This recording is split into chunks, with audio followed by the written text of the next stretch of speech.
ဝေကယူเสียရတယ်နော်တန်ဝေကယူเสียရတယ်လောကကြီးမှာတနေ့တုန်းတစ်ချိန်တုန်းကဘလောက်အာနာရှိနောက်ဆုံးပိတ်အချိန်လူဘဝဆိုတာဒါမျိုးတွေနဲ့ကြုံရတတ်တယ်ပေါ့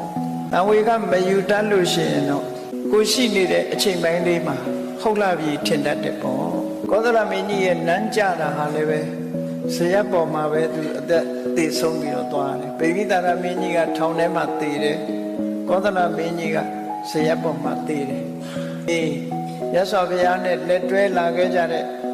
တတူရွယ်သူဖြစ်တဲ့ကောသလမင်းကြီးရဲ့ဘဝဆက်သိမ်းကလည်းမကောင်းဘူးပေမိတာရမင်းကြီးရဲ့ဘဝဆက်သိမ်းကလည်းမကောင်းဘူးလောကကြီးမှာတနေ့တုန်းတစ်ချိန်တုန်းကဘလောက်အာနာရှိနောက်ဆုံးပိတ်အချိန်လူဘဝဆိုတာဒါမျိုးတွေနဲ့ကြုံရတတ်တယ်ပေါ့တော့လူလောကမှာနေကြတာလေးကခဏလေးပဲလို့ဆို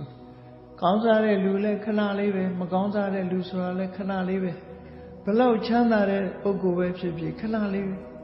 နေမြင်ညပြောက်ဆိုတာလို့လောက